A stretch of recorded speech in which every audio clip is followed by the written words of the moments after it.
గురించి మాట్లాడతాడు. అంటే ఇక్కడ ఏమవుతుందంటే ఇప్పుడు ఈ జనసేన పార్టీ కానివ్వండి, ఈ ఈ తెలుగుదేశం పార్టీ కానివ్వండి, ఏదైతే ఉందో వీళ్ళిద్దరు కలిసి ప్రభుత్వాన్ని ఏర్పాటు చేసిన తర్వాత అసలు మిగిలిన విషయాలన్నీ పక్కన పెట్టేసేసి వీళ్ళకి ఏది అవసరమో అదే చూసుకుంటున్నారు. పరిపాలన మీద కాన్సన్ట్రేషన్ ప్రాపర్ గా ఎక్కడ ఎవరికి లేదండి. ఇప్పుడు నేనేమంటాను, మీరు సోమవారం వస్తారు, మంగళవారం నుండి బుధవారం వెళ్ళిపోతారు హైదరాబాదు. మరి ఈ శాఖలకి ఎలా శనివారం ఆదివారం హైదరాబాద్ లోనే ఉంటారు? వీటికి న్యాయం ఎలా జరుగుద్ది? వీటిని అవగాహన చేసుకోవడానికే బోల్డంత టైం పడద్ది. ఇన్ని శాఖలు వీళ్ళు తీసుకుని ఒక్కొక్కళ్ళు దీని మీద దీన్ని ఎలా ఫాలోఅప్ చేస్తారు, దీనిలో ఏమి జరుగుతుందో ఎలా జరుగుతుందో దీని మీద పొట్టేలా వస్తుందండి ఈ శాఖల మీద. ఇలా మనకి ఆంధ్రప్రదేశ్ లో పంచాయతీరాజ్ వ్యవస్థ ఎంత పెద్దదో తెలుసు. మిగిలిన వ్యవస్థలన్నిటికన్నా పంచాయతీరాజ్ వ్యవస్థ అనేది చాలా పెద్దది. ఎందుకంటే ఆంధ్రప్రదేశ్ లో మనకి రూరల్ డెవలప్మెంట్ ఎక్కువ అండి. రూరల్ ఎక్కువ, మన విస్తీర్ణం ఎక్కువ రూరల్ గా ఉండేది. మనకి రూరల్ పంచాయతీరాజ్ అంటే ఒక సంగతి గుర్తొచ్చింది. ఈ మధ్య మనం డిస్కస్ చేసాం. కొన్ని అంతకు ముందు ఏంటంటే అసలు రోడ్లు బాగోలేదు, అధ్వానంగా ఉన్నాయి, అది ఇది అని చెప్పని విమర్శించారు.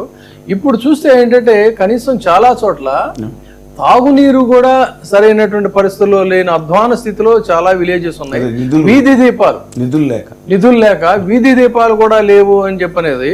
ఇంకొకటి ఇవాళే నాతో ఒక మన గుంటూరు జిల్లాకి సంబంధించినటువంటి ఒక మిత్రుడు మాట్లాడితే ఆయన అన్నది ఏంటంటే, ఒక ప్రాంతంలో అక్కడ వాటర్ కూడా అసలు సరైనటువంటి సదుపాయాలు లేక, అది ముస్లిం కాలనీ అంట.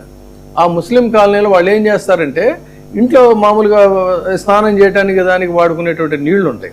ఆ నీళ్ళన్నీ కూడా బయట ఒక ఇంకుడు గుంత లాంటిది ఒకటి ఏర్పాటు చేసుకుని ఆ నీళ్ళన్నీ కూడా ఇంకుడు గుంతలోకి వచ్చిన తర్వాత ఆ నీళ్ళని వేరే రకంగా ఉపయోగిస్తున్నారంటే, ఈ దేశానికి స్వాతంత్రం వచ్చి ఇన్ని దశాబ్దాలు అవుతా ఉంటే ఒకవైపు ప్రపంచంలో అది అని ఇదని డబుల్ ఇంజిన్ సర్కార్ అని చెప్తే ఇలాంటి గ్రామాలు కూడా ఇంకా ఉన్నాయా అని చెప్పానంటే అసలు వినడానికే మనకు నమ్మశక్యం కానటువంటి స్థితిలో ఉన్నాయి.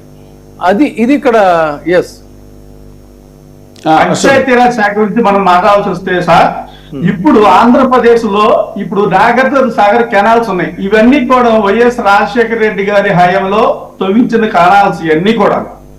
వీటిల్లో జగన్మోహన్ రెడ్డి గారి పరిపాలన చేసినప్పుడు 365 రోజులు అంటే సంవత్సరం పొడుగుత కనీసం 12 నెలలకి 10 నెలలు వాటిలో నీరు పారేది. 100% పూర్తిగా నీరు ఉండేది. రైతులకి